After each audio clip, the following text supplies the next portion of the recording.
It's now been over 4 years since Freeboard announced their Indiegogo campaign, which promised to create a skateboard with the closest sensations to snowboarding as possible. An incredible dream raising nearly $300,000, with springs to create a continuous edge-to-edge transition just like on a snowboard, and spinning caster wheels in the middle, which allow for a mind-blowing frictionless design on roads. But do they actually teach you to snowboard? Do they even ride like a snowboard? Should you buy one? In this video, we'll answer all this and more by even trying snowboarding after a year with this board, and find out whether Freeboard actually succeeded in their initial goal, or whether it was just another waste of crowdfunder money. To find out everything you need to know before you buy. This is the story of the Freeboard 5X, Indiegogo's $300,000 dream campaign.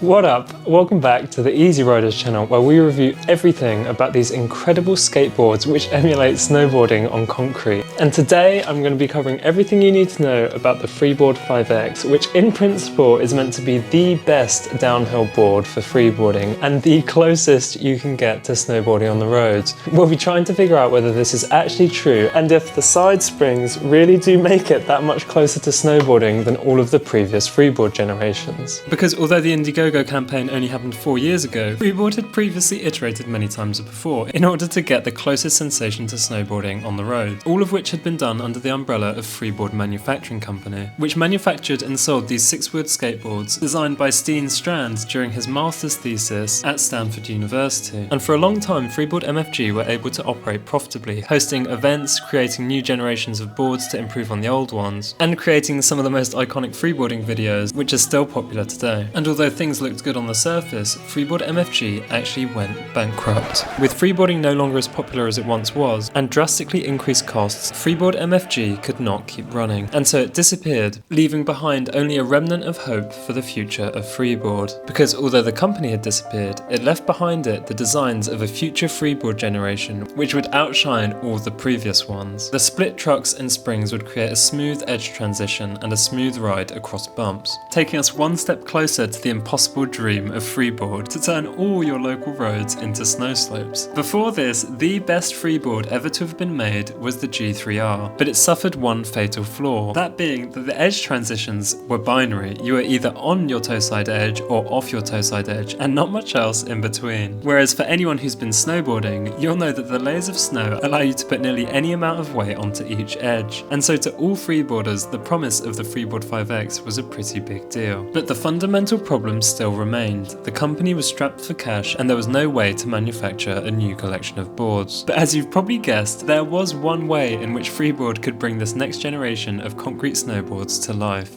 Because, as you may or may not know, the community underlying Freeboard is incredibly strong, and so a natural way to subsidise this next project was through crowdfunding. And so thanks to Indiegogo, Freeboard were able to raise nearly $300,000 towards the Freeboard 5X, and given that their initial goal was $50,000, it really did seem like things were looking up for Freeboard. The manufacturers were found and the boards were ordered, but then COVID happened. And this might not have even been a problem if it hadn't been for the massive surge in demand for shipping crate containers.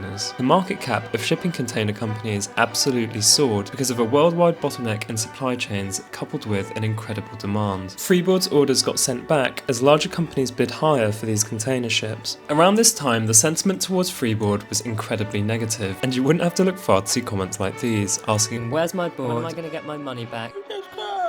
And you know, these comments were well justified because people had splashed nearly $400 on a board which never came. Nonetheless, Freeboard continued to try to get everyone their boards, with the founders of Freeboard Europe having to work extra hours for free because of all the lost time incurred due to COVID. And the member that bore the brunt of all of this hate was Bob Glazen, who was on the manufacturing side of the supply chain over in Taiwan. Despite being the member that did possibly the most work, he ended up being the one to get the most hate, with people often claiming that he'd run off with the $300,000. Now look, this is all a pretty long story, but the important part is that at the end of the day, everyone did get their boards eventually, and that thanks to continued sales, Freeboard are now able to continue operations. So I hear you asking, is the Freeboard 5X actually any good? Well, after having the board for well over a year now, I think it's safe to say that when it comes to downhill, the 5X is effectively second to none. Because the fact is that going downhill on this board just feels so much better than any of the other freeboards. It's so much more playful and just a pleasure to spin in and out of switch, and doing all of the kinds of things that freeboarding is all about. It really does wheels ride incredibly smoothly, and for a beginner it's got this advantage that when you're on a particular edge, the other wheels will kind of lift up, meaning it's less likely to catch the edge. They've also made a lot of improvements since the first batch, one of these being shipping the boards with the far improved Boro center wheels. These have a slightly larger contact patch with the ground than the previously shipped roller skate wheels. They've also fixed a couple of issues encountered by riders travelling at high speeds. It's safe to say that buying a 5X today gets you a much better board than the first batch on the Indiegogo campaign. But more importantly, it's worth remembering that if it weren't for those initial backers, we wouldn't even have a Freeboard 5X to buy right now, and that it's thanks to them that Freeboard is in a much better position to host events and create the next generation of freeboards. So as a quick answer to the question of whether or not the Freeboard 5X actually teaches you to snowboard, I actually ran this test myself by first learning to freeboard for a year and then trying to snowboard over a 4-day trip. I'll leave the link to this video in the description, but it was a pretty incredible experience. I managed to take a pretty decent level after the 4 days, which I don't think would have been possible if not for the freeboard. I think actually the hardest part wasn't riding, it was learning to put on the boots and getting on and off the ski lift. The Freeboard 5X definitely rides the most like a snowboard when we're talking about downhill. The only disadvantage is you probably don't want to be doing freestyle on it. And this is evident from the fact that the mixed freestyle and downhill riders like Geordie or Quentin ride the Freeboard 5, while the primarily downhill riders like Luta, Manta and so many others will ride the 5X. And speaking of Luta, a massively experienced downhill rider, he made a very good point of one of the advantages of the 5X over the previous boards. What I really like about the 5X is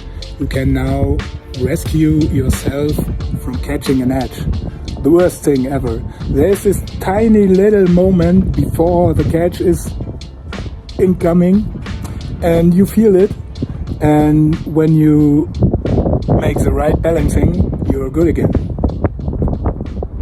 I think it's to do with the springs. You'll sense a kind of vibration just before you're about to catch the edge, and thanks to the springs it kind of moves the wheels back up and you have a moment to move your weight into the right position before you completely eat it. To be honest, for someone who's just starting out or someone who already knows how to ride with a G3 or G3R, I really think that picking up a 5X is kind of inevitable because it really does offer a fundamentally different riding style to any of the other freeboards. I think that the split truck system is the future of freeboard downhill, and you really can't go wrong with starting out with a 5X. Now that's not to say that the Freeboard 5X is perfect. For example, the edge wheels that come with the 5X are these light blue Cascade wheels, which although they're good if you're first learning, don't have much stopping power, and so when it comes to downhill, which is what the board is for, they're not that great. Some other options would be to buy the blues or height privileges, or if you can afford it, to pay that little bit extra and get the curved height privileges, which ride incredibly nicely and don't make the honking noise sometimes when you drift. I still personally ride the stock setup without any changes to the wheels, so take these points with a grain of salt because you can still absolutely shred it with the stock setup. And having these wheels is really a quality of life improvement if you're going to go very fast or if you're going to go over more uneven terrain. If this is your first time on the channel, then welcome. I'm glad that this video has piqued your interest in freeboarding, and I highly advise you pick one up, whether that's by refurbishing a second-hand board for a lower price or by paying extra to get the Freeboard 5 or 5X. You really cannot go wrong either way, and the most important part is to actually just start. But if you are interested in picking up a brand new board, then thanks to Freeboard we now have an affiliate link so that if you do want to pick one up, you'll also be supporting the channel, so that I can keep improving the content quality